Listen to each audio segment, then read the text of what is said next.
Hello,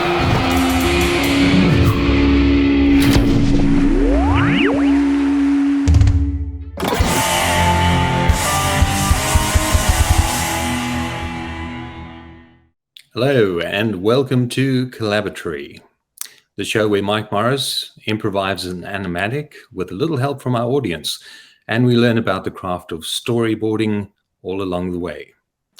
This is an improv art stream that runs on audience suggestions. So, Mike, what kinds of prompts are we looking for from the audience? Hey, everybody, welcome back. We are looking for 3 things. We are looking for characters. 2 is pretty good. A conflict for those characters, and a setting in which to put them. Great.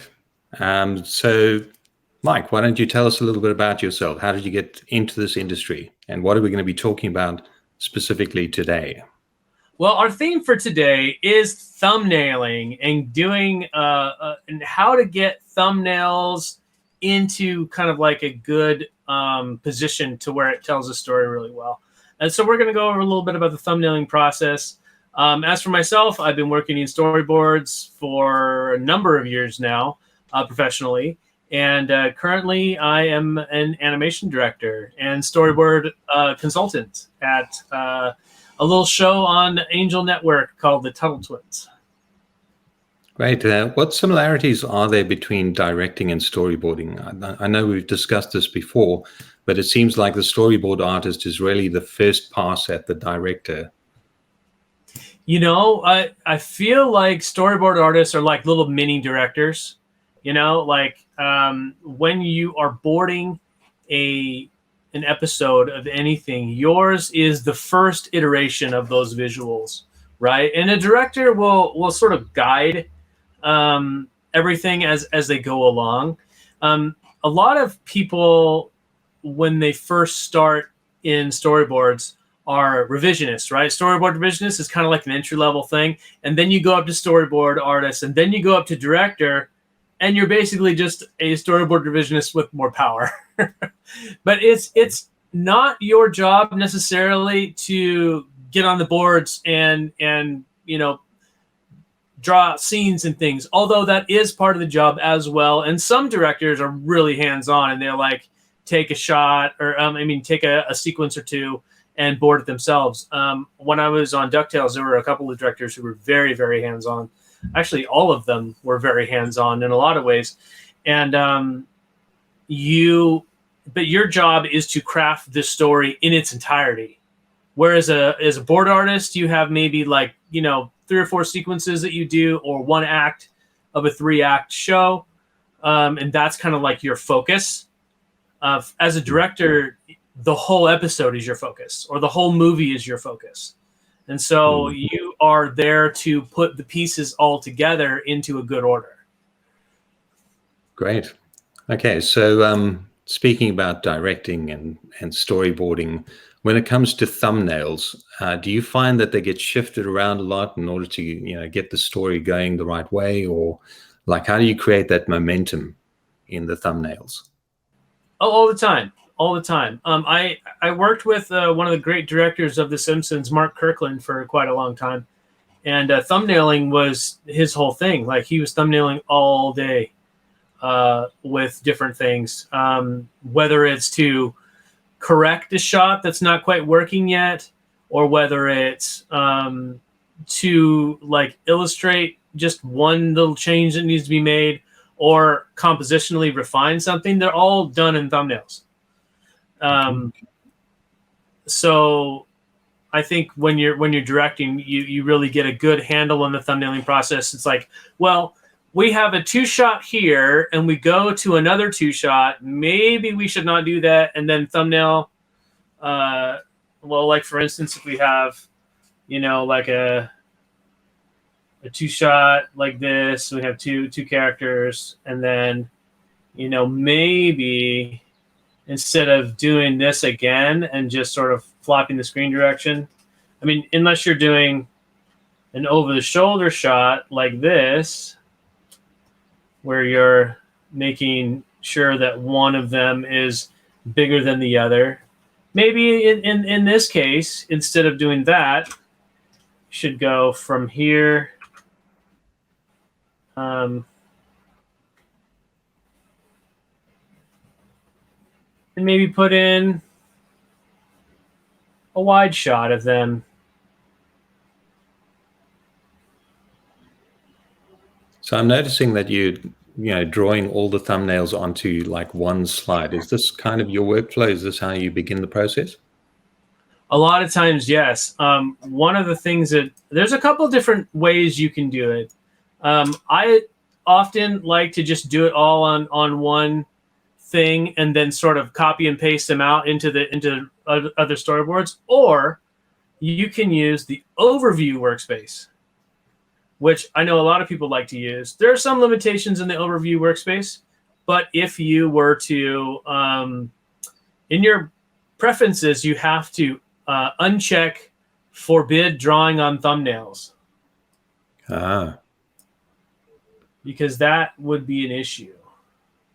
So I've seen a couple of tutorials on YouTube where they use this view to do their thumbnailing.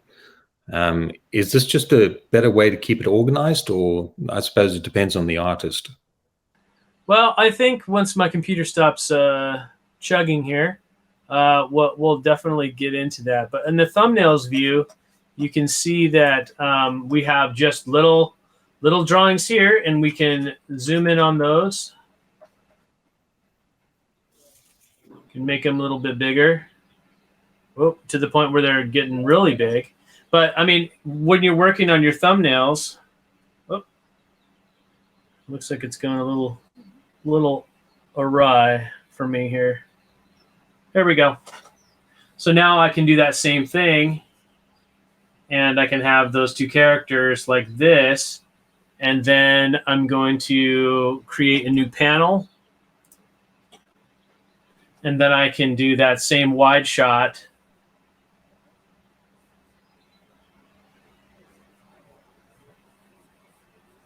And you can look at the entire thing.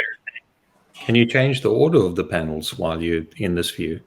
Absolutely, you can.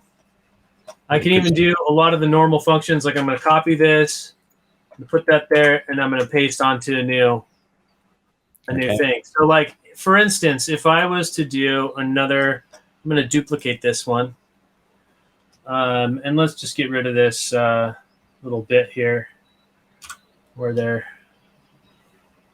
The ground plane's not in the right spot. And then, say this person starts walking away, right? And then you can go back to this one here. So this reminds me a little bit of the old Disney flow, where they had that big pinboard up on the wall and they would, switch the cards around. Yes, see how the story goes. So it's very similar to that, I'm assuming. Very, very similar. And I've done that before, when with those big boards, they are very heavy. So I prefer the digital method. They're not like 30 pounds of storyboard you're hauling around. Okay, great. Well, I've got our first post in here. It comes from Simon31.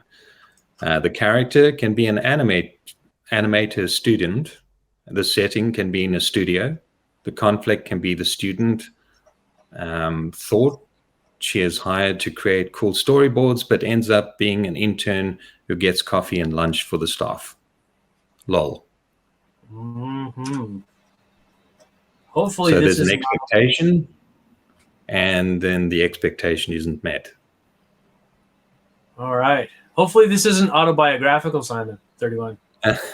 Yeah, let's hope not. All right, so we have an animation student who is at their first job. Okay, so let's in the studio, yeah. In the studio. All right, so let's see. I think we should start out with. How about in the thumbnailing process? Yeah, let's do that. So you got that big heavy board up on the wall. Let's do it in the overview. Why don't we do that today? Something a little different. So to go to stage view, let's go back to thumbnails. And we're just going to make these thumbnails just a little bit bigger so they're a little easier to draw on. Oh, there we go.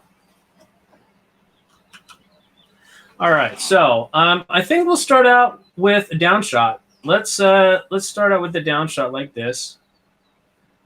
Okay, so this will be to establish our location, I would imagine. Yeah, more or less. I think what we're going to do, though, is we're going to start off with a little bit of an introduction to the character and then reveal where she's at. Okay. So I'm going to start with this here. And these are going to be thumbnails. We're going to thumbnail this out and not be too precious with the drawings and just see where it takes us. Okay, yeah. Very happy, big smile. Excited to be starting out in the studio. Dreams have come true. Moving up in the world. We can even do this where let's select all of this and we'll turn it black. Actually, why don't we do this? We'll start with a walk up. Maybe clutching onto the sketchbook with a pen. Like super excited, holding it for all they're worth.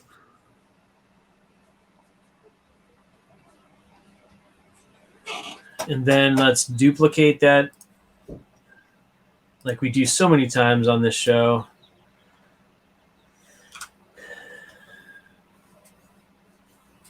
Then we have the wide-eyed animation student.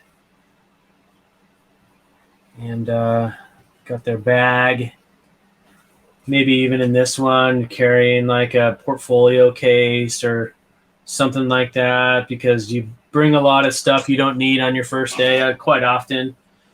But then you learn what you need and what you don't. And you said she, right, before? Yeah, she, yeah. So we can make it a she. She's all kinds of ready to get started. And then we'll do a new shot of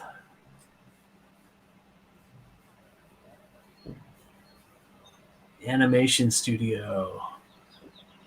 Let's put her just to the side of this. So I'm noticing that the character is kind of leaning a little bit towards the left. And then you're framing the character in the establishing shot on the left-hand side of the screen. Yes. Yes, that's so we can maintain some good screen direction.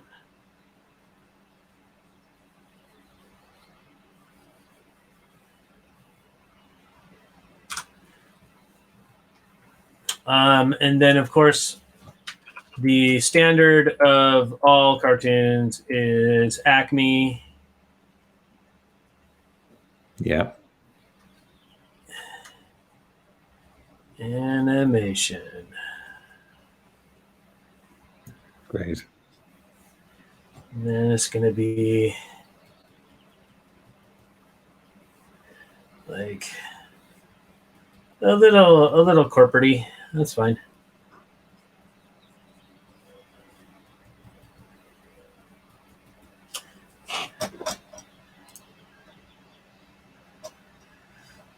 All right, so Acme animation, here we go. Maybe we can make this character just a little bit smaller so the building doesn't look like it's just a teeny thing.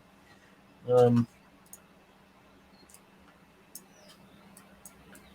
let's change it up a little bit. Okay, this is a bit of a power shot. So the building is big and looming in the background. And the character is looking at it from down below, looking up. Yep, and a lot of those shots are definitely by design, because you want something to feel formidable and important, and there's very few better ways than a nice upshot, making it feel like it's more important than it has any right to be. Yeah. All right. And the first clue should be that the building is so corporate. Obviously, you're going to be getting coffee. Yeah. So we could even have her just, turn around and be like, yes, yes, yes, I finally made it. Doing a little happy dance. Great. She got her backpack and the portfolio case, and we'll use all the arrows we can possibly do because they're thumbnailing this whole thing. And then, duplication later. You feel like we should have this little moment in between where her head comes back to the fore, and then she almost has this moment of, determination, a big like suck in some breath, and off she goes. Would that be like the next sequence? Yeah, I'm sure we can definitely do that. And then sort of walk out of frame. That was one thing when I was much younger I didn't realize people were doing until much later, was whenever you're trying to cut a scene, people tend to leave the frame, like they walk out of it. And then that gives you a nice natural cut to another scene. Yes, sir. Then let's see. Let's go back a little ways. We'll copy this one and we'll paste it.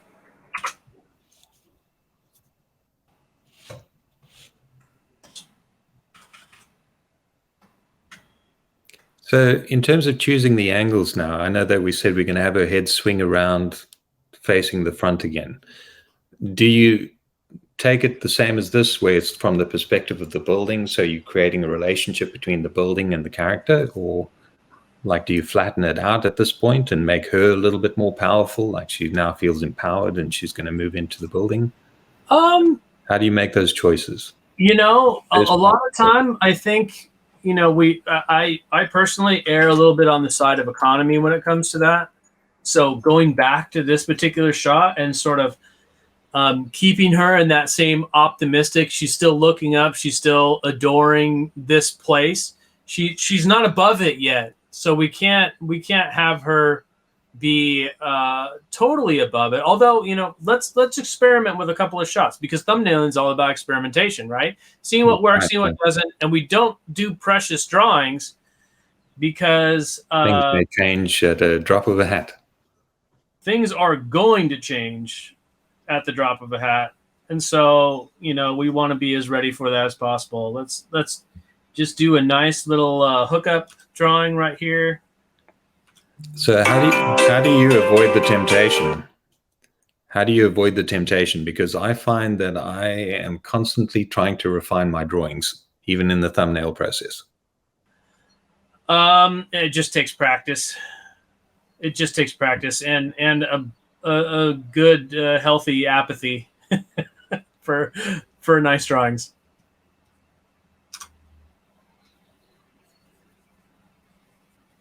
Okay, well, she's looking happy, that's for sure.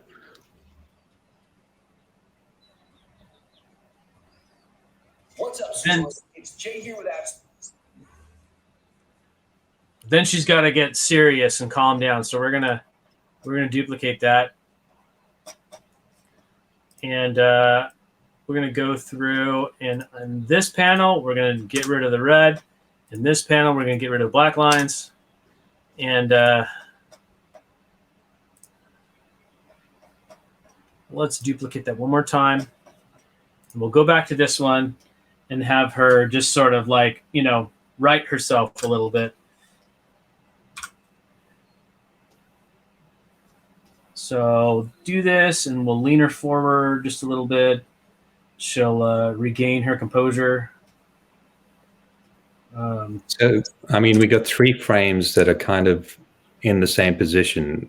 Like, is the objective here to convey her emotion? Is that like give it a bit of a beat before you move on to the next scene? Yep.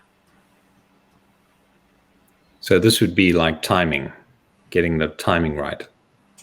Not so much timing yet, but we're just getting the story beats down. So she's super excited, and then she's going to recompose herself, and then now it's time to walk in to the place. So in this one, we will simply make her bigger and start her walking in toward the building. then off the frame. So how about this idea? Once she walks into the building, we have the camera down below. So you got this nice power shot where, oh, I'm so empowered. And then the camera kind of moves up and makes her small again. As she starts starting her, see it like this, and then the building. Almost like a jib shot that kind of moves up and makes her small again. So she kind of comes into the building empowered, and then she becomes small as she realizes, oh my goodness, this place is so huge. There's so many people. There's so many things to do. I don't know anything. I'm not ready for this. Sure.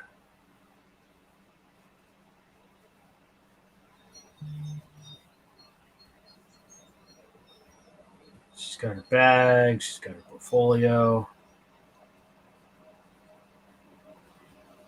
She's ready to go.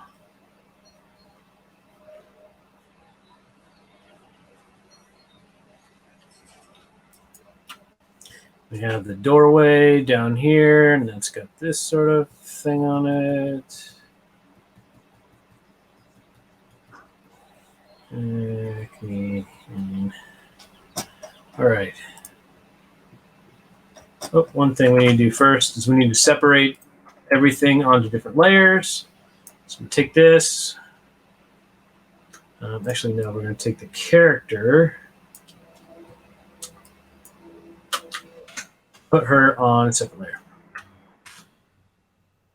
Then on the background layer here, we're just going to turn that into a nice neutral gray, and maybe put the little trees back in that we had in earlier, and some sort of security fence like that. So those are layer tools on the right of the block over there. How many layers can you have on each different frame, and how many would you want to have? I think it's good to try and keep it low as low as possible. Less than 10 generally is what I prefer, but you can have virtually as many as you want.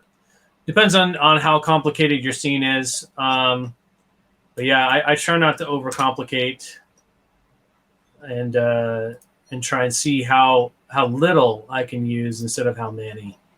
Because when things start getting bogged down into too many layers, not only is your system going to chug a little bit, but you're also going to just have so many layers that it's going to be hard to make any sort of revisions in it because you just have too many things to look at.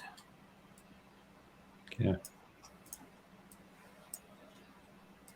So I know when, as a director, when I've had storyboards with too many layers, I got to make a revision. I got to go sorting through all the layers to figure out which one's which. And that becomes a little bit of an issue over time. So that, we'll go like this. Yeah, so we got another comment over here. We may not be ready for this just yet, but Sonic and Tails says it would be funny to see her trip and fall with the coffee in her hands. So that sounds almost like a maybe we can use that towards the end for the reason she gets fired from doing the coffee run and instead now can get to storyboard. Maybe that's our finale, how we end it. She was just so terrible at coffee that they so terrible at coffee that we're going to put you back on storyboards because we don't want you carrying our coffee. Yeah, there you go. That's how you do it, right? Yeah. I know that my kids tried that. It's like we got them to do the dishes, and they really didn't want to do the dishes, so they pulled up a chair and then took 3 hours to do the dishes, thinking that, oh, next time I'm not going to get asked to do the dishes. Well, it didn't work.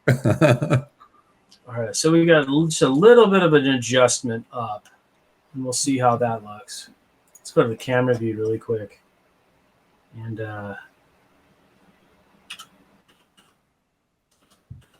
so it sort of goes up, and maybe we need to go up a little further so we see the Acme sign. Just a little bit. We could probably even widen out a little too. So it's even smaller in the big world. Okay, great. So you're experimenting with the camera at the moment. Like, Yeah. the best advice I ever got was that you should almost consider the camera as another actor in the scene and try and utilize it as much as you can to create a little bit of that motion and emotion as you move. All right. So I think, one of those sort of quintessential things that happen is getting there and there's nobody to show you like which way to go. It's just like no one in the front office. I know that when I've been to a couple different places where that was kind of like what happened. So let's put a big door behind her. There was one studio in particular I worked at where like it was never clear for anybody where they should be going. And so you'd have a lot of people either outside the door, and it was a glass door, so you could see who was waiting out there. And a lot of them just looked like they were absolutely lost. Yeah. So where do I go? What do I do? And oh, you call them on this phone here. What is there a directory? Somewhere. Somewhere. So I've been to the Pixar animation studio, and like a lot of those guys work in the Steve Jobs building. And when you come in, it's got that massive big foyer. And yeah. Have you been there? I've been there. Okay. Yeah, it's really cool. It's very well designed. Absolutely. So like I know that it was designed that way deliberately so that they could bring everyone together right in the center. Right. Because you never knew what was going to happen. If you get the guys from accounting meeting the animators, you start to, collaborate. You're having lunch together and the person says something funny, and the next thing you know, that's in the movie. Yep. So that artist collaboration kind of environment, do you feel like we're missing that now that we're all working from home, or do you feel like we can bring that back through, digital channels like Zoom? I think that there's a certain energy that comes with all being in the same room together. Whether for good or ill, I've seen both sides of that equation. And I think there's a little bit of it still with that sort of camaraderie that you get and people bouncing ideas off each other. In all like practicality, I think it's very, very similar. But there seems to be just that little thing missing of everybody just being in the same room and vibing off that same energy, Yeah, absolutely. Yeah, I've seen that myself. It's not lost for sure. It's definitely not lost. Well, you're dealing with creative people, so there's always going to be creative ideas. It's those incidental things that I feel like we're missing, like the things that happen by accident. Because everything seems so prepared and so organized, and there's an agenda, and we're discussing this and we're discussing that. So the spontaneity is a little bit lost. I would agree with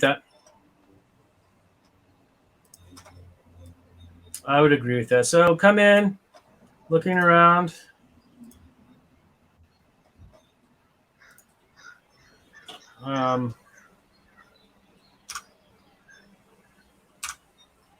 Then which way to?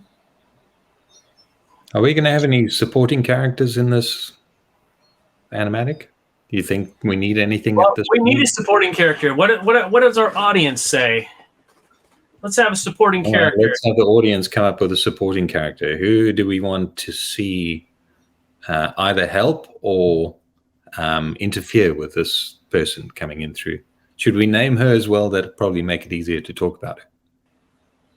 Sure. What do you want to name her? Let's have the audience name her as well. Okay. We need a name for this animation student recently turning pro.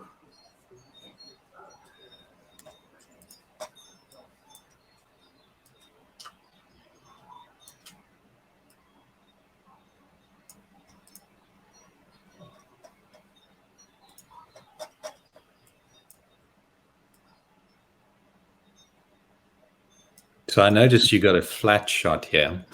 Like a lot of people avoid flat shots, but sometimes it heightens the comedic effect, like just having that flat shot where, things they almost feel two-dimensional when you walk in, or, like it can really elevate the comedic aspect of something when things become a little bit flat. I think so. Comedy is often very flat.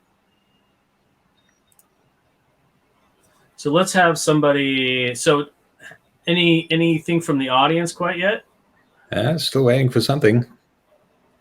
I think what we need is somebody that's going to walk in and be like, "You're late."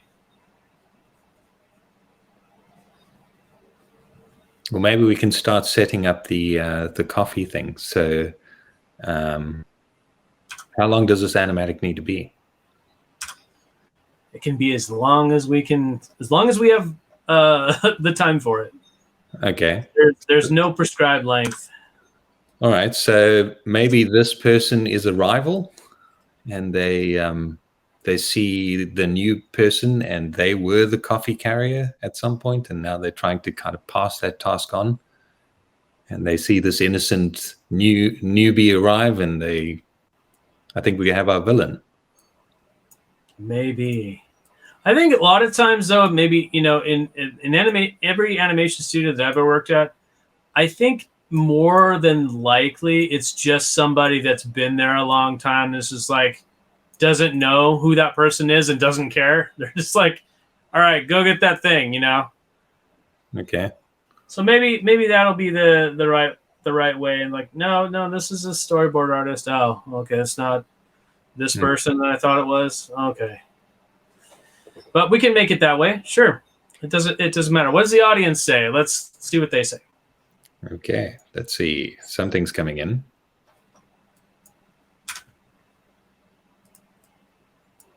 We're getting that 3-dot wait.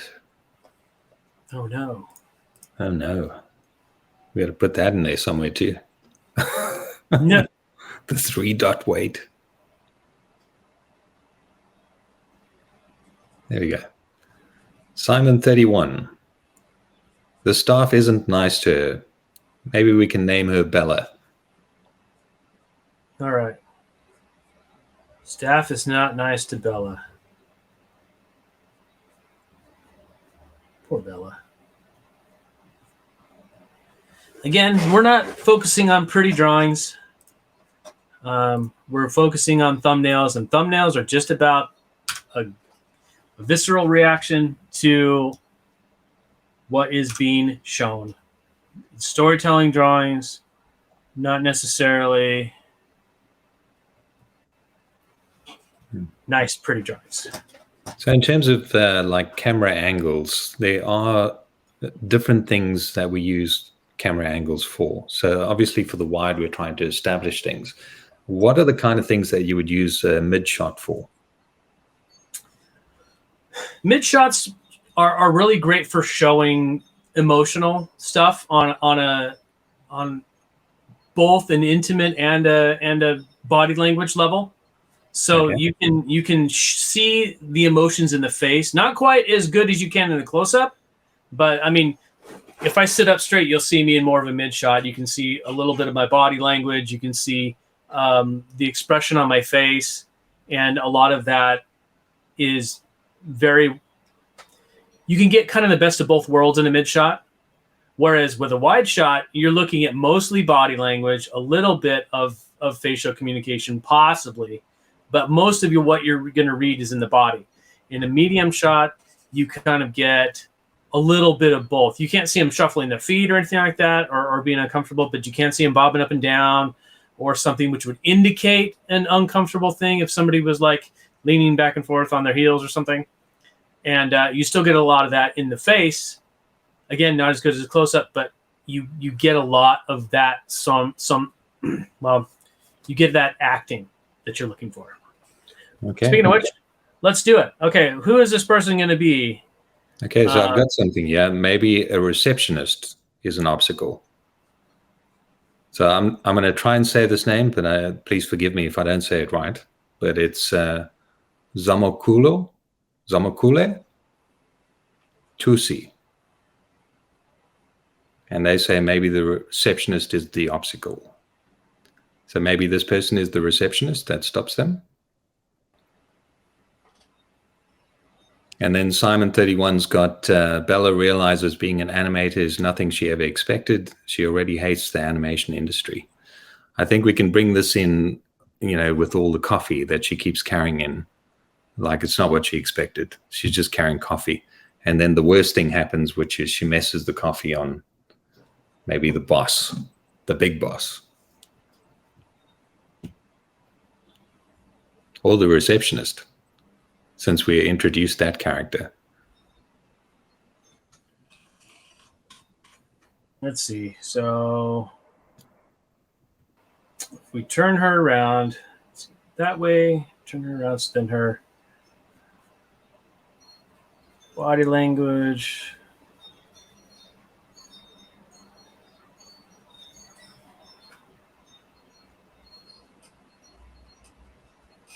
Maybe we should put her walking through some sort of doorway. I think that would be good.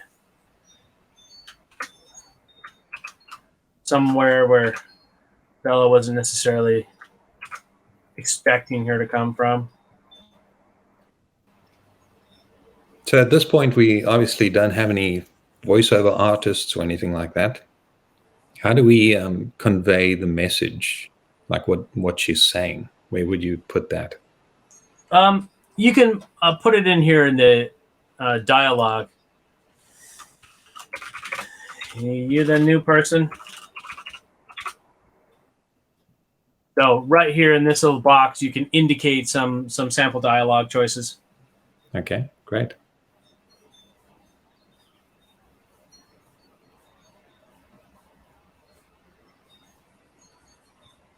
So are you drawing on another layer now? Yes, I am. Door. So how do you put a little doorway right here? How are you going to keep the two layers separate so that you can see the character nicely? Well, if you want to see the character nicely, we'll just turn on this little auto light table, and then that will fade out the background enough for us to keep working on it. Okay, great. And does the light table only work with the background layer? It works. It grays out every other layer. It'll lighten up every other layer that's not the one you're drawing on. Okay.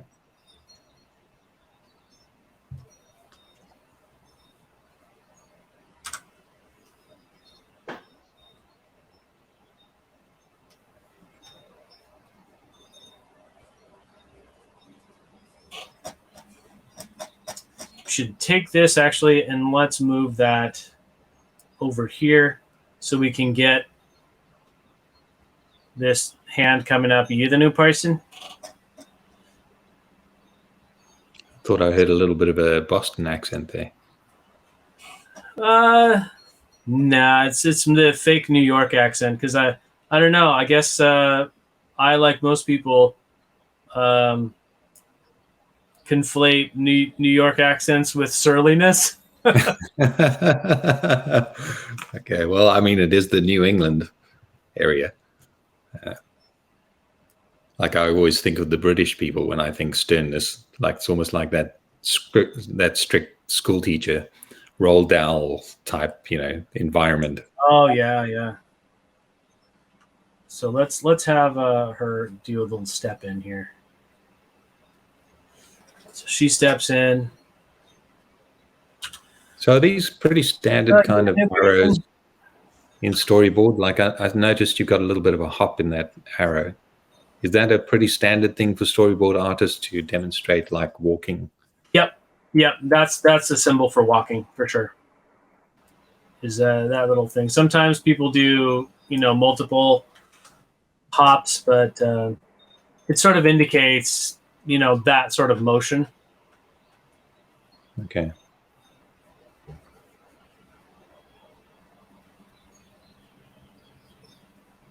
Bright-eyed Bella with jaded production secretary.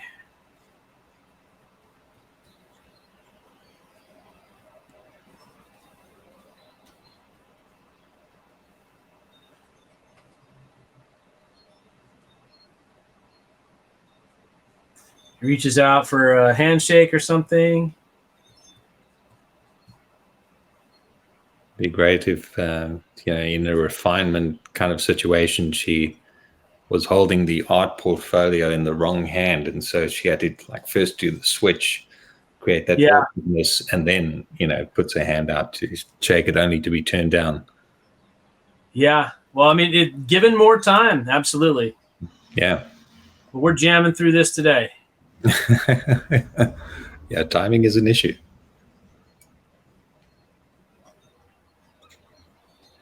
And here we'll have scoot forward.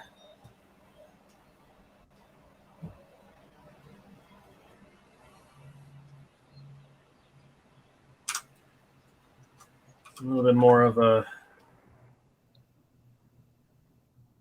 So you said that you tilted her forward. So this is obviously a body language type thing. So she leans forward. Does the receptionist then lean back as like a, no? No, I think she just stays put. We just play it all in the eyes. Okay. So she was, she's sort of holding the power dynamic right now. And generally, if you are in a power dynamic, you don't have to move very much. Okay.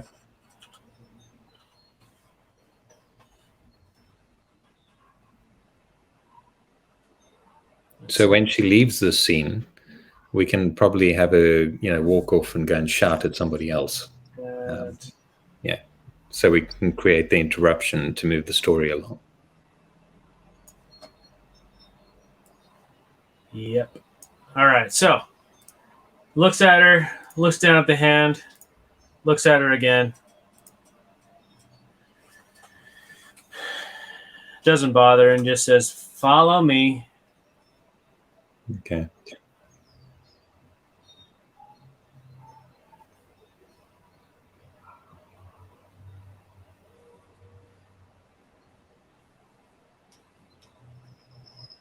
So where are they headed? Where do you think they're headed? Into the bowels of the production. Okay. This is our jaded storyboard today.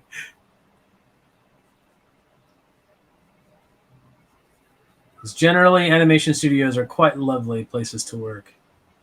Yeah. In my experience. Yeah. Well, you're surrounded by so many fun people, so many creative ideas. Oh, yeah. I've heard horror stories for sure, but thankfully, none of the productions that I've really worked on have been the nightmares that I've heard about. So... Yeah.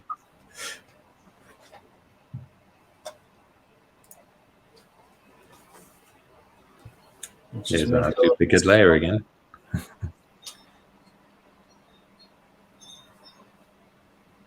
Follow me. Let's just take that arm and move it out of the way.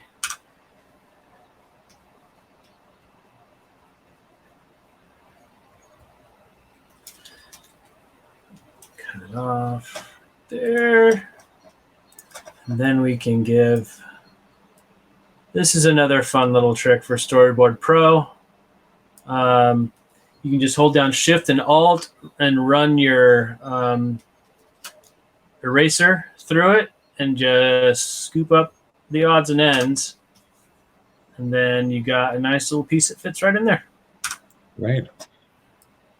And we can have her just sort of drop that handshake into a new shot of her.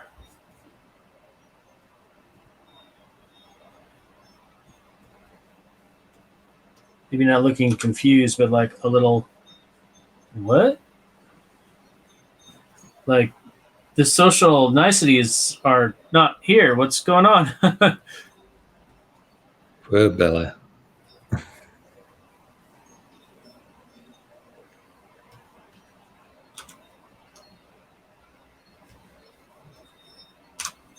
Maybe just a little bit like, oh, Okay.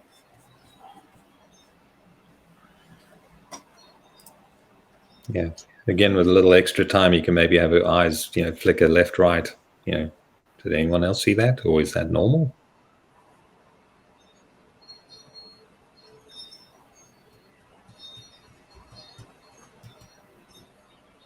Ah, and then the hurry off.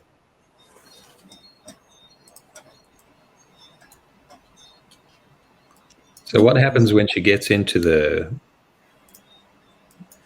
center? I don't know. I'm thinking smash cut.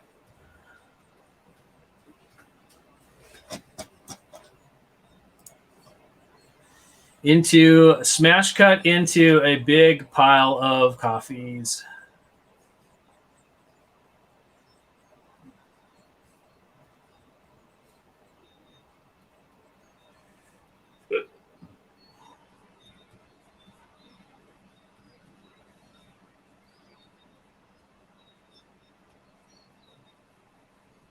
And there's some kind of tray. So you called it a smash cut. What is a smash cut? So a smash cut generally is, doesn't necessarily follow from one part of a narrative to another. It just immediately goes to a different location, different composition, different everything. It sort of splashes into the scene as thus the smash and smash cut. Okay. Yeah, I find sometimes I try and tell too much of the story. Like a smash cut really helps you move the story along and cut out the boring stuff. Yeah, it's sort of like a time progression without needing to do like fades or anything like that. It just instantly you're right there in the action. And I think we're going to have, again, that pointing finger telling her what to do. And this goes to this person, and this goes to this person, and and make sure you don't mix it up to go to this person.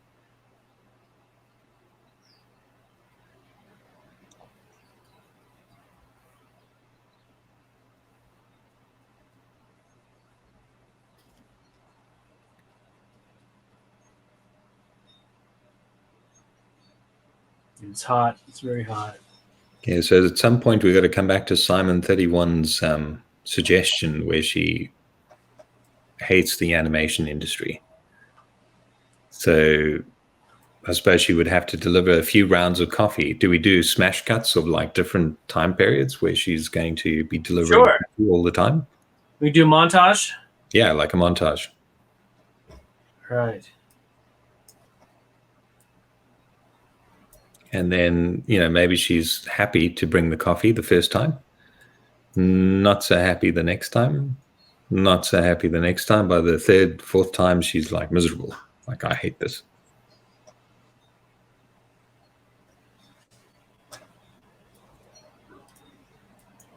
Have her look down a little bit.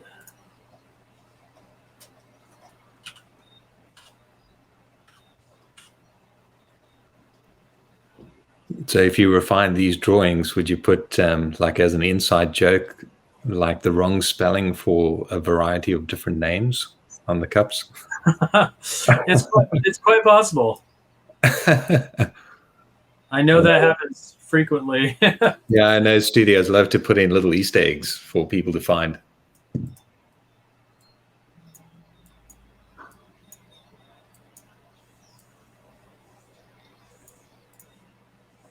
So she hurries off with her various coffees.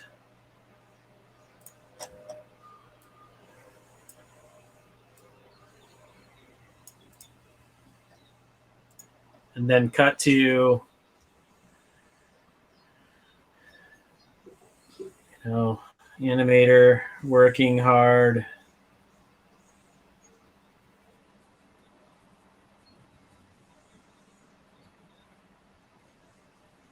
There's Mike Morris. And there's a cubicle wall. Sure, why not? Put a hat on me. Yeah.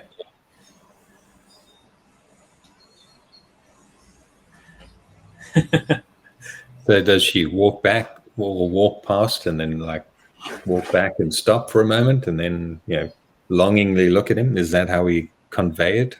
That she really wants to be doing that? You know what? I think we're just gonna have it be like she's just happy to be there. Okay. And just have that be like, I'm not a coffee drinker myself, but so we'll say this one's a hot chocolate because I'm much more to that on a cold day.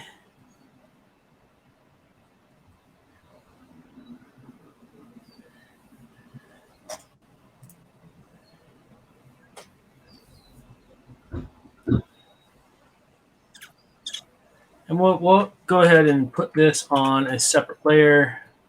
So can you zoom into these panels? Or Yes. are you just working like on the panel the size that it is at the moment to try and prevent yourself from really going into the details? It does help prevent you from going into the details prematurely. That's for sure. Having just a smaller working area, I feel like definitely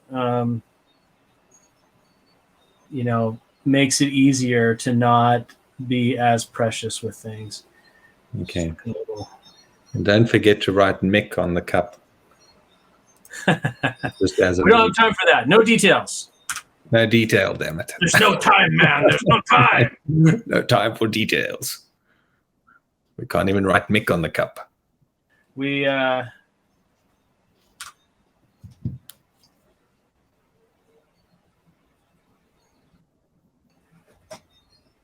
have to make sure that we can do one idea at a time, though, still. Yeah, put some dialogue in there, though. Make her shout, Mick, Mick. I have something for a Mick. Yeah. McDonald? No McDonald.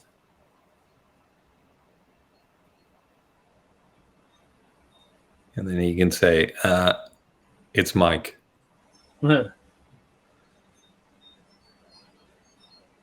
Just excited to have something brought over.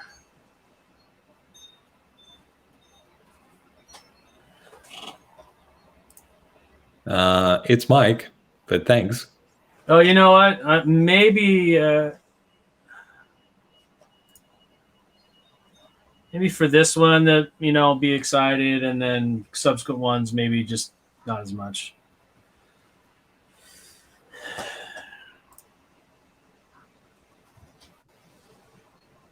How much time do we still have? We have a little bit, around a half an hour. Half an hour. So we'll have to jam. Yeah. So how many panels have we done so far in the time that we've had? Like, is this like the production pressure that you start to feel where you can almost gauge how quickly you can get through it, or can you speed up the process as you go and start to run closer to your deadline? What generally happens? I think that when you're running up against a deadline, you start to really just move faster. At least that's true for me in a lot of ways. Is I just start booking it, and moving as fast as possible, physically and mentally. Okay. Because you just got to get it done, What are the deadlines like in the industry? Like, I'm sure a lot of people are wondering. It really depends on the production. Some productions give you a little bit more time because they can afford it. Generally, it's a lot of the kind of have the studios that have a little bit more of the corporate backing to them. Okay. And some are smaller places where they just don't have the budget to string out the process, so they tend to have a little bit tighter deadlines. So really, there's no hard and fast answer. It's just what the producers end up being able to schedule the time for. Okay.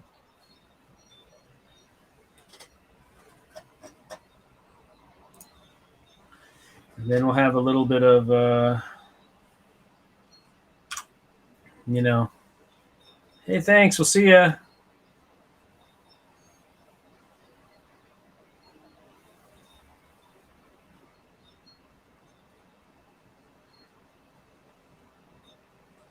The stylus in hand. turns back to work with the cup.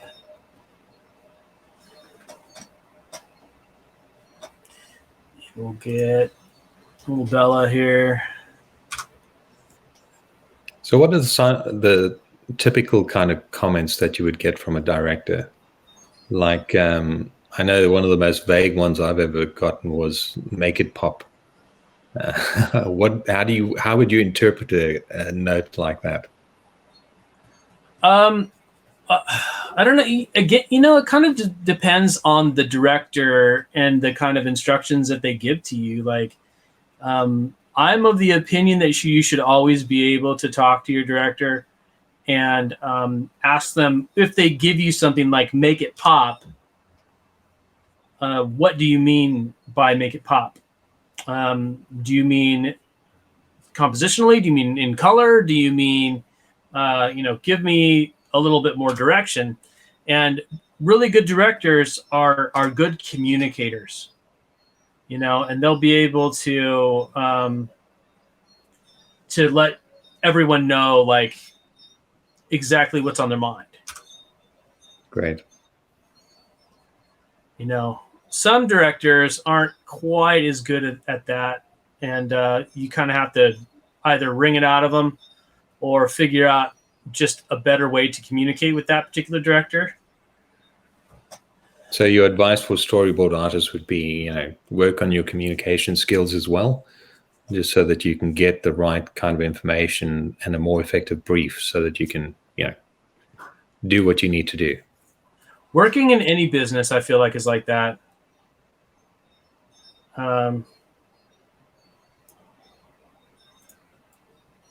Good soft skills, as they say, is a must.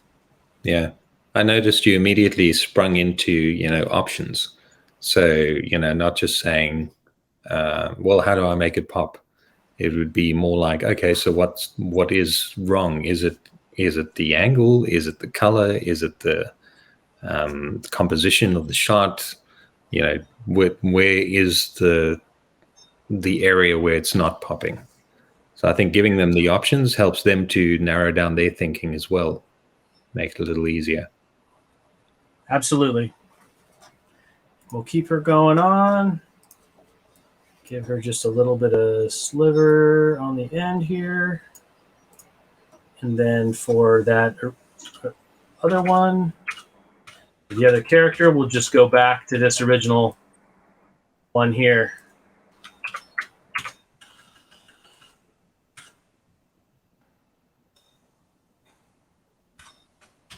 Only now with a cup. Continuity. Yes. It's an actual job. Continuity tracker. All right. Then we can go with, coffee cups again. Different ones.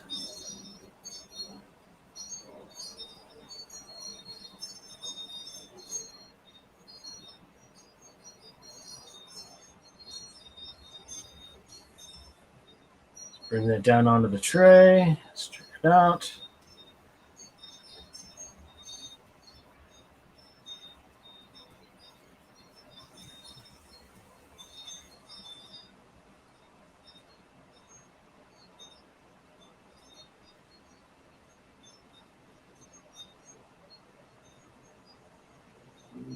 So since we have half an hour left and this is an animatic, are we going to be making the camera move and creating those kind of movements at the end? Or when would you like to start thinking about the animatics? I haven't really come across anything that we've really needed much of a camera move for in the last little while. So, I mean, we can go through and see what time do we have to finesse. But generally, I'm not really feeling the need at the current moment. So if you did move the camera, would you be able to move it across different panels at the same time? Yes, absolutely. The timeline view is great for that. Okay.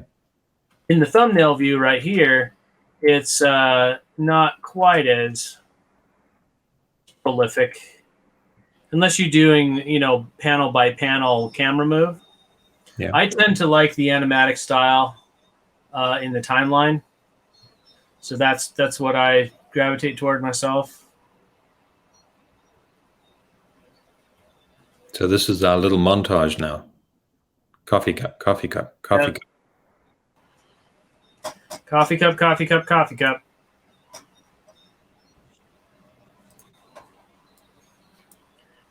She goes to do coffee again. I think we can do something. Why don't you flip it? Have it walk out the other direction. That way we can create like a, going the other way. It's a different scene. Sure, we can do that. There's a great tool for that called Storyboard. Flip selected scenes. Boop. And it's all flipped. Okay, great.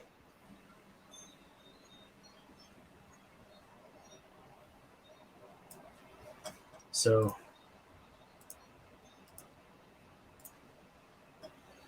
there we go. Okay. She gets it. She's going the other way. And in this one, I think that we can do like a nice deep perspective here of a bunch of like animators' cubicles.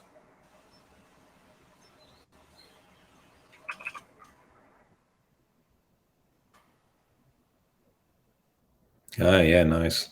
A little bit of a... Is this like a bird's eye view? No. Oh, no. Oh, it's down the aisle. Okay, great. It's, you know what? I think I'm going to redo this a little bit so it reads better. So holding down Shift, I'm able to constrain to straight lines. Let's make this cubicle opening just small.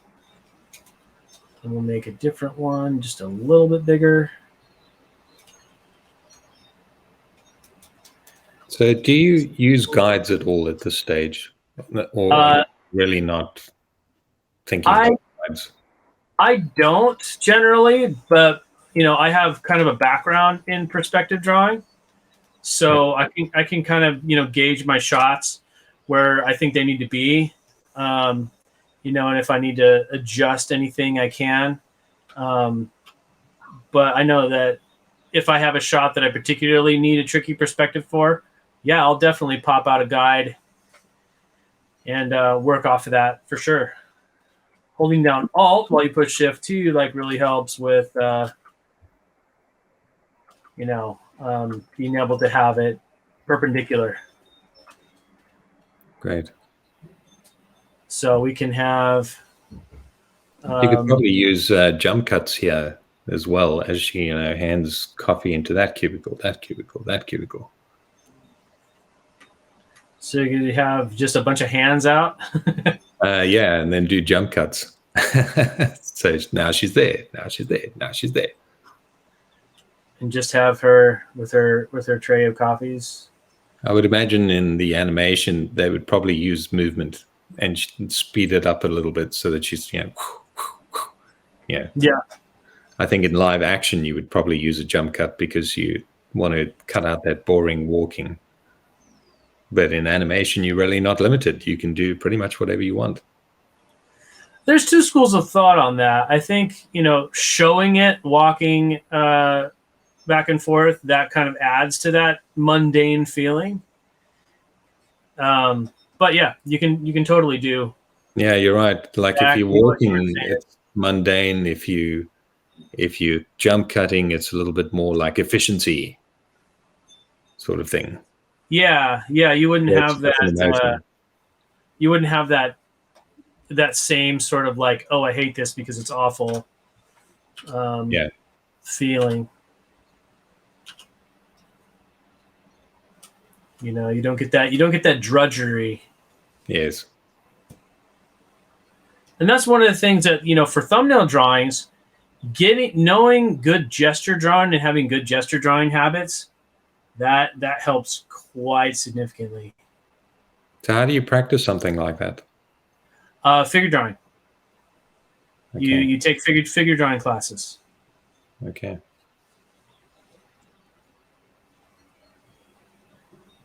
There's also some really great books by a guy named Walt Stanchfield, who was a trainer at Disney back in the day. So there were a couple of really great trainers. One of them being Don Graham, and another one being Walt Stanchfield, and they were both masters of composition and gesture drawing, and their books are really, really great. Another really great person to study for awesome gesture drawing is Mr. Paul Briggs. Okay. I've heard that name before. Yeah, he was one of the directors of Raya and the Last Dragon. Okay, yes, that's why I've heard his name.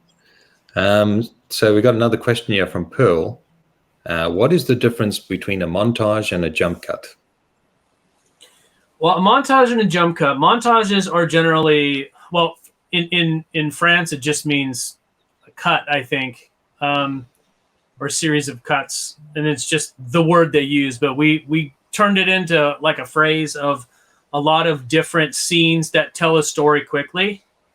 And a jump cut is like a cut that just isn't working because it's too close to the cut before it.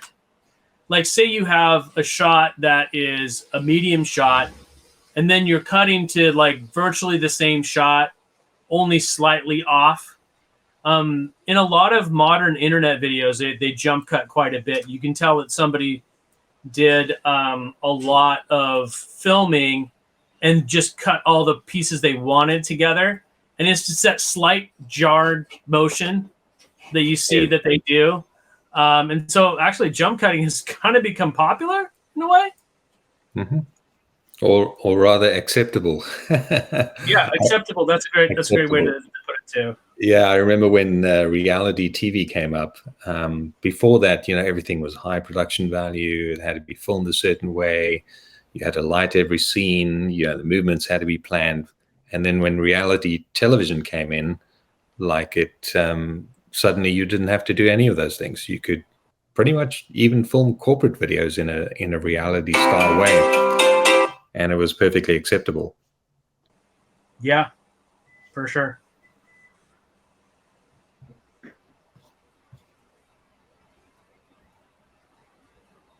I have so many alarms going off because this is usually the time where I go pick up my kids. So once in a while, an alarm goes off. All right, she's delivering all of these coffees to the nameless, faceless animation crew.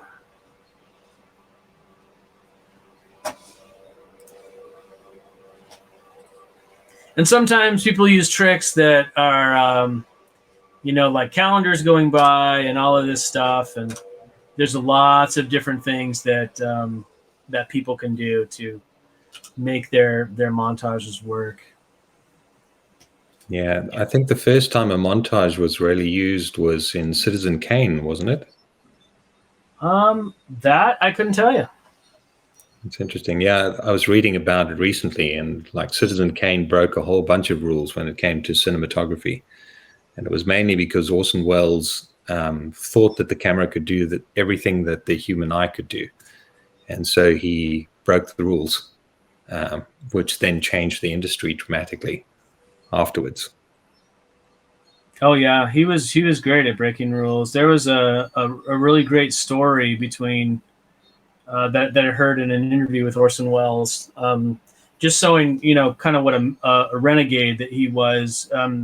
He had met Winston Churchill at a function some years before, and coincidentally, they were at the same hotel.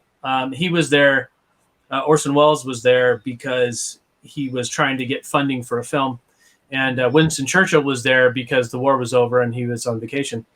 And in conversation, they said, the reasons that they were going the reasons they were there and the reasons that, what they were going to do. And coincidentally, Winston Churchill saw Orson Welles there at the table talking to this guy emphatically about fundraising, and Churchill came up to him and saluted him and said, it's a very, very great things, and then just walked off. And so the guy was like, oh, whoa, that's what the heck just happened? Made him look so much more important. Yeah. I love little stories like that. Yeah, and Winston Churchill certainly is a character on his own. Oh, yeah. Like, my grandfather was a big fan of Winston Churchill, so I heard all the stories. Apparently there was one where he was walking down the street intoxicated, and some lady came up to him and went, "You are drunk." And he replied, "Yes, and you're ugly. And tomorrow I will be sober." You do not want to have a war of words with Winston Churchill. Probably. I know I don't. Yeah. All right. So she's walking away feeling a little low. Yeah. Yeah, that's great. So we see her. She's got a frown.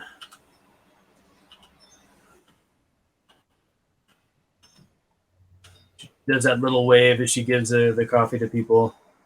And then we're going to go. And there's a lot, in the creative process. So, like, people will see things in different ways. Like, in my mind now, I'm almost seeing her kind of holding up the tray, and then coffee cups are being put down and taken off, as she's just standing there, and her expression can change from, like, to really miserable, and the tray can kind of drop.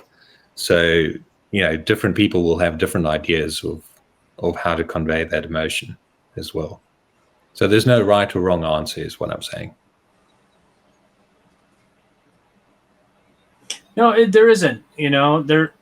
Everybody has a unique way of telling stories, and I think that's awesome. I think a lot of people need to lean into that in the way that they tell their stories. I find that a lot of times when you are being picked for a particular scene or a particular sequence, in a lot of ways, you're being cast as an actor.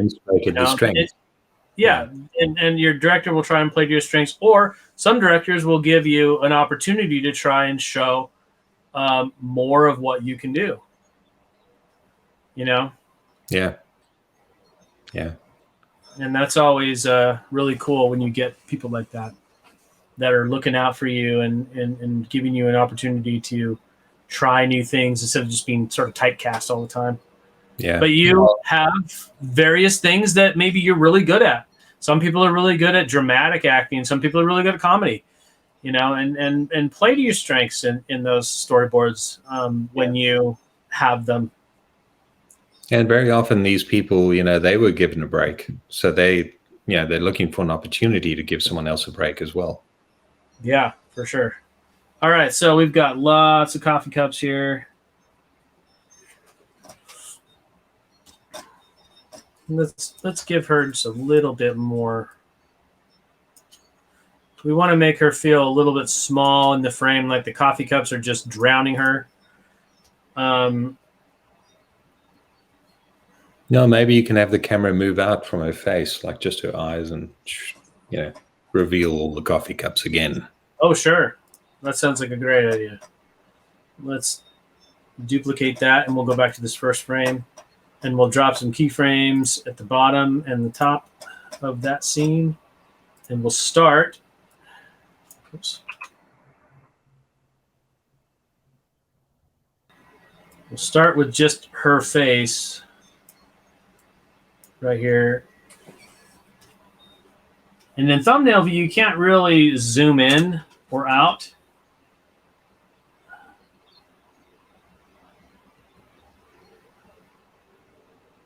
Again, that's to prevent you from going too far. Yeah. But I did notice that you zoomed in by moving your head closer to the screen. Does that help? It did. It did. It absolutely did. Like the old way that we used to do on the paper. The old-fashioned way, yeah.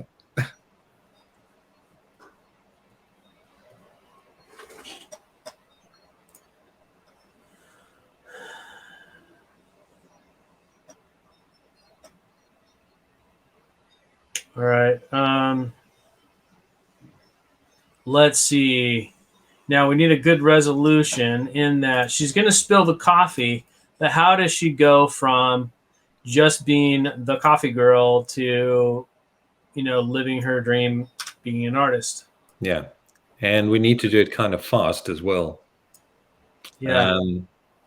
Okay. So since we've established the coffee and since we've established the, this task that she's doing, how about we do one of those smash cuts again? So she's going to, well, at this point, we're going to mess the coffee on the receptionist. We have the receptionist's face of like absolute horror. And then we do a smash cut where she's putting a cup of coffee down and she's at a drawing desk. Something like that. Would that convey the idea? What do you think, audience? What do you think? Let's see what people think. How do we move dramatically quickly from this scene to she's been fired as coffee girl and is now a storyboard artist?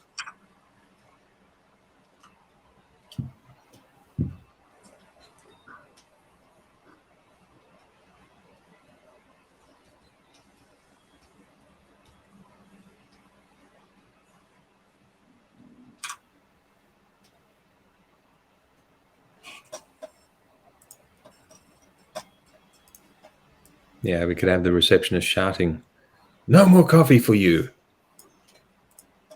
She's the soup Nazi from... Yeah, the soup Nazi. From Seinfeld.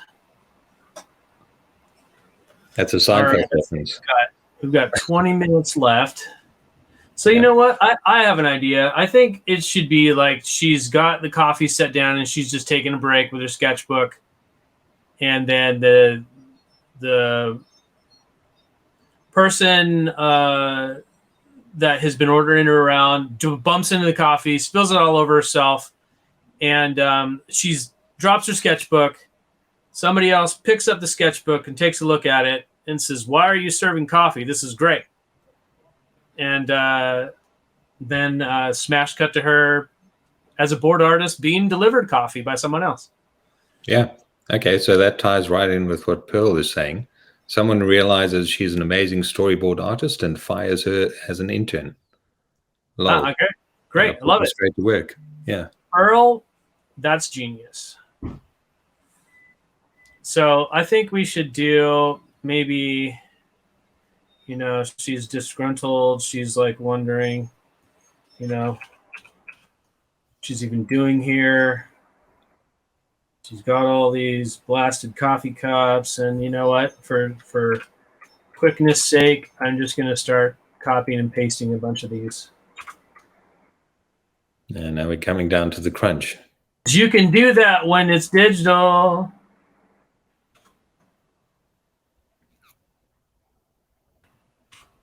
So I'm not hearing you touch the keyboard to make these copies. Are you just holding Alt to drag and copy these? No, it would be Control to drag and copy. But I'm just really stealthy on my keyboard. That's what it is. Okay.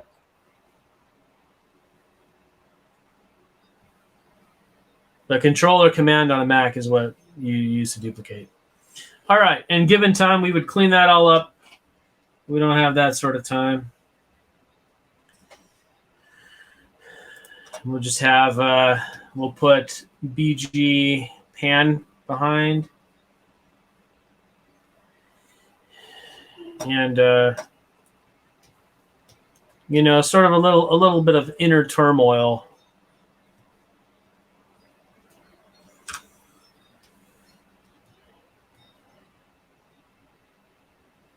This is not what I signed up for.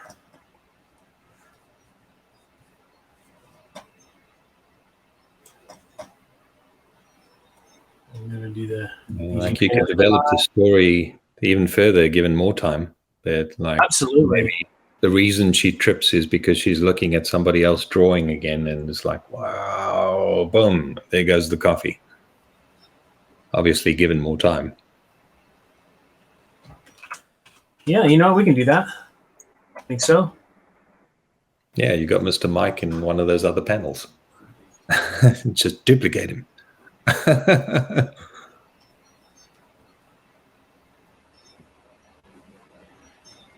Flip the shot so it feels different. So we'll have, we're passing by an open cubicle. See, there's somebody working here in the cubicle. Passing by. Oops. And seeing this person drawing. I've always kind of been a close drawer, I guess you would say. Okay. What do you find is the most enjoyable part about being a storyboard artist? The most enjoyable thing, it's hard because you have different things that happen to you on different days. But I think one of the most enjoyable things is just watching the story come together. Watching something, being entertained by what you did. That's usually a good sign that you're moving in the right direction. Making other people laugh is often a great perk. There's lots of different reasons, but yeah, seeing the result and seeing what people think of it, that's often a great payoff. Great. And then this one's going to go by as she moves past.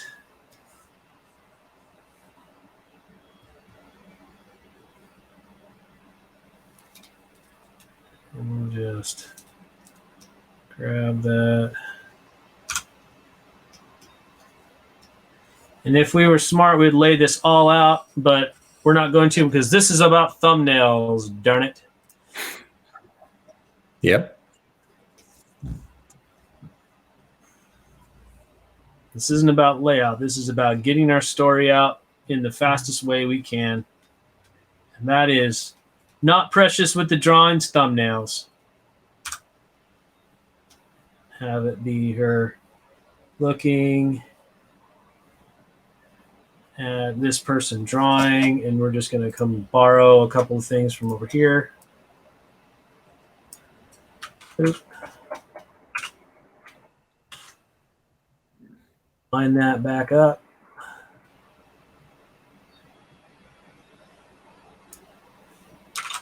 Good enough.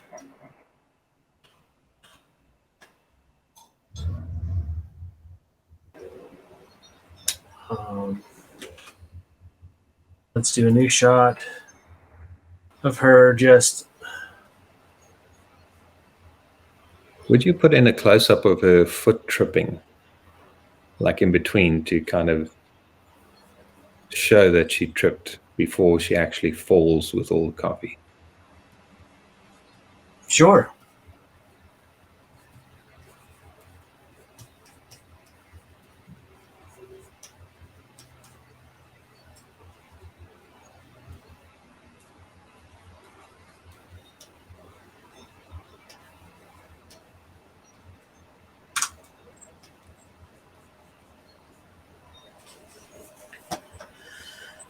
All right. Let me see her wistful look as she goes by. Yep. And then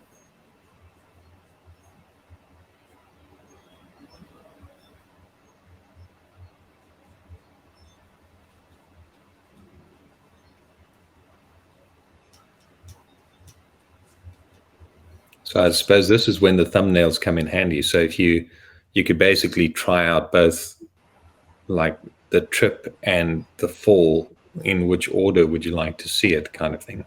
yeah. In this case, we'll have it be like a wrinkle in the carpet or something. Yeah.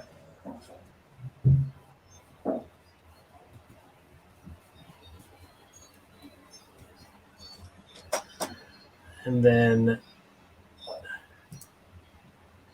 new scene.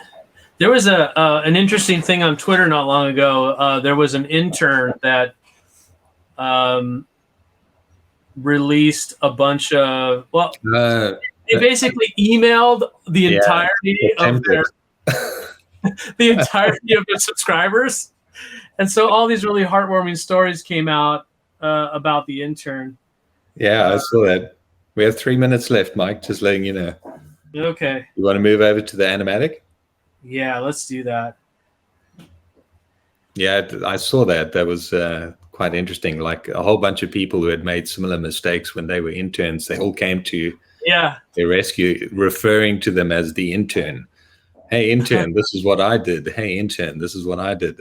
Yeah, that's so good. Dear intern was really trending for a little while. Yeah, I think that's the one thing that we all forget is that at one point we were all interns and we did stupid things. So yes, we did. Don't be afraid to make mistakes. That's part of life. Everyone's human. All right. Looks like we did, I don't know, at least 40 panels or so. Okay. Great. So walking in, super excited. Acme animation. Let's go. Woohoo! Happy dance. And then Bella gets serious and walks in. And we pan up to Acme animation. She goes in, stands there. I don't know where to go. Walks around, and then somebody comes in. You're the new person, right? Yeah, I'm Bella. Hi, nice to meet you. Follow me. She follows. Okay. Next thing you know, boom, she's got a bunch of coffee cups given to her. All right, you need this to deliver this one to this person, this one to this person, this one to this person. All right, now go. And she goes. First person. Hey, here's your drink, sir. Oh, thanks. Great. All right, see you later. Bye. And then the next day, drinks. Go. Hands drinks. Hands drinks. Hands drinks. This is getting really tiring. Next thing you know, even more. Go. And here she goes, and she walks by and sees the animator working. And then, wow! Boom. And that's it. That is a heck of a lot of work for an hour and a half.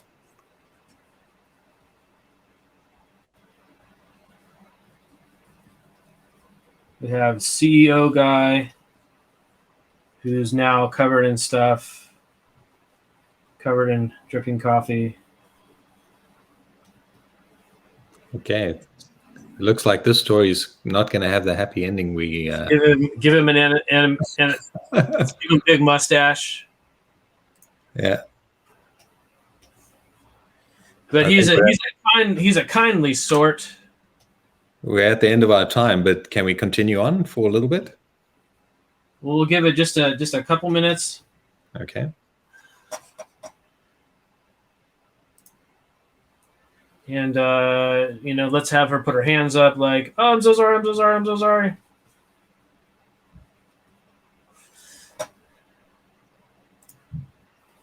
And then we see that her sketchbook is falls out of her pocket or something.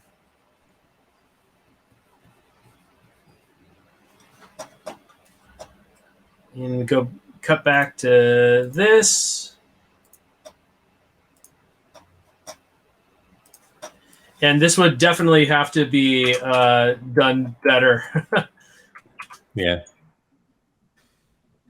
But he's going to pick up the sketchbook. Yep. And this is really, really getting into thumbnail territory now, where we're just explaining it. Yeah. So you would probably show his emotion change as well, like from anger to, wow, this is interesting. Yeah. Would you use a mid shot for that, or would you go into a close up? Like not now, but like in general.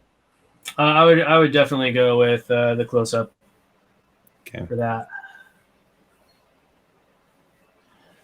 At least one of those shots. You'd see that expression change in the close up here. So reset camera here. Boom. And then next thing you know, like a zoom out where she's at a desk. Bella is at her desk. There's a cubicle wall. Cubicle wall. You've never seen anyone so happy. And everything. And we see a hand come in with a coffee for her. Yeah. Ta-da! Yay! Hey. You made it. You made it. The lesson for today is that cubicles have a bad rep, but not for creative people, because we create our own worlds inside of those areas. Isn't that right? Absolutely. All right, great. So going through it, Bella gets stuck with coffee duty, does her time, only to be discovered when she should have had her normal job to begin with. Gets discovered, and now she gets what she wants. All right, cool. Great.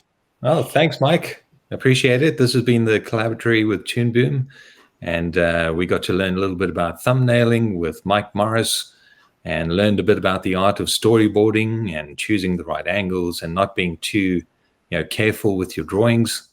And that's what we have for you today. I hope you join us next week, and as we go into the next lesson. I'm not sure what it is, but next month we'll be streaming again in June. Streaming in June. So we'll catch you in the next one. Thanks very much for being here.